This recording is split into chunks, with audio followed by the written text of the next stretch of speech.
Look at Marcel. Still dances like a fool. Guess that's what a European education and a coke habit will do for Ricky Martin look-alike. That's very funny, Max. One of the trophies he had won was his wife, Fabiana. She was hot and wanted to be dangerous. Some good genes trying to fight their way out of a cesspit. She'd married well and was now at leisure to regret her good fortune. They got along as well as any rich workaholic and his younger airhead wife tend to get along.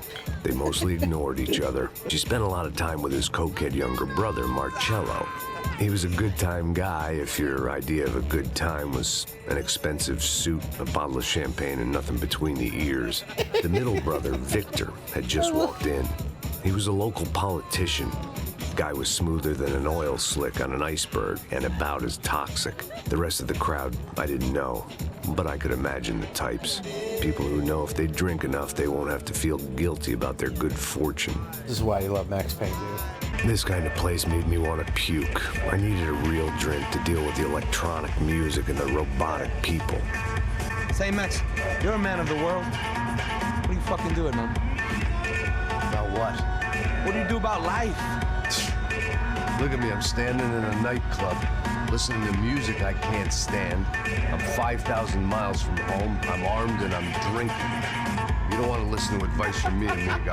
I've been shot more times than I could remember, but this felt different. Maybe fate was sending me a message, trying to tell me my luck was finally about to run out. Or maybe I just severed an artery and was bleeding out like any number of fools who got shot playing with guns. Either way, I was failing fast. At least one of us had a gun now. That raised our chances of survival all the way from nil to slim. So this was it.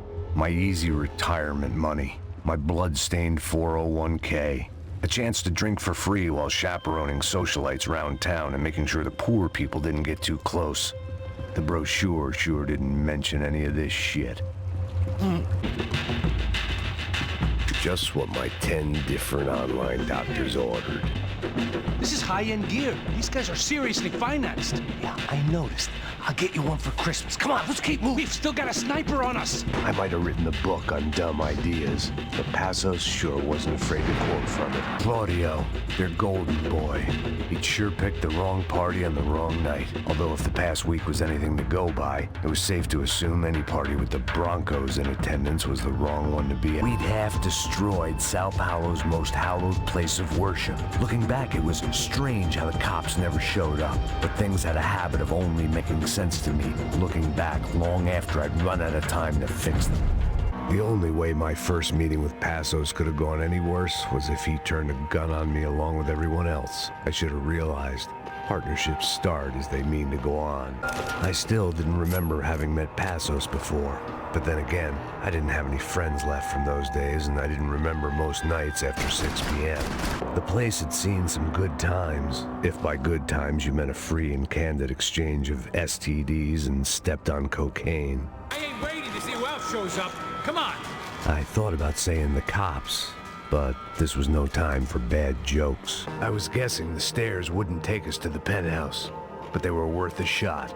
Here I was, some hopped-up gringo a long way from home, making trouble the only way I knew. As the weather worsened, I caught a glimpse of the rusted shells of previous lives that had been lived out here in this swampy shithole, and I wondered if I would end up the same way, or what would happen to that girl I was supposed to protect. Graduation shots of Rodrigo, Victor, and Marcello, educated at rich kid finishing schools all over Europe. No wonder they had the common touch. Poor girl was dead, shot through the head by some hero fighting the rich one lonely secretary at a time. I had stumbled into some kind of street party.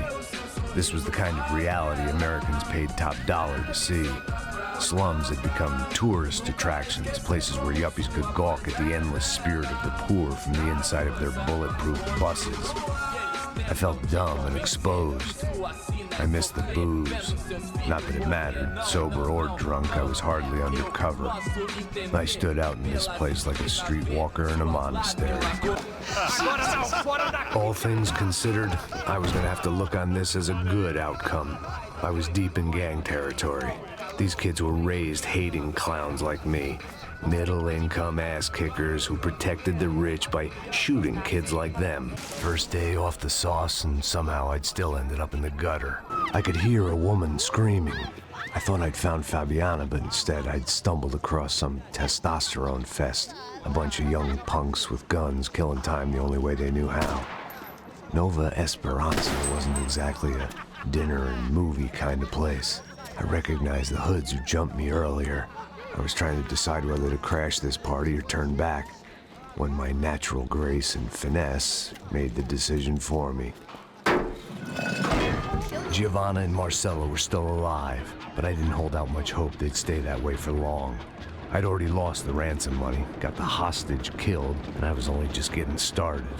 This was turning into another fine example of private security work. Short of riding in on a parade float, we couldn't have made our arrival more obvious. We had to hide someplace out of the open. It felt strange dealing with any of this without a lining of scotch on the stomach. This would have to do. I was just about to run to the roof when my savior and friend, the man whose unborn child I had just killed for, decided to leave without me. Luckily, I wasn't the only cop with a pill problem. It was the question I kept on asking myself. How could I have been so blind? I was convinced the Broncos had gotten the wrong man for the job, but maybe De Silva was right. I was the stooge. The bad joke everybody got but me. It was no great surprise he'd made their hit list, but to discover he was really Colombian? No wonder some locals seemed to laugh at his accent. I knew this thing was bigger than me. Bigger than the Broncos, but I only had a glimpse of the whole picture. Like looking in the mirror and for an instant seeing what everyone else sees. A bad caricature of a better man. When you've lived the kind of life I've lived, reality comes at you through a different lens. But nothing could have prepared me for what was on the other side of that door.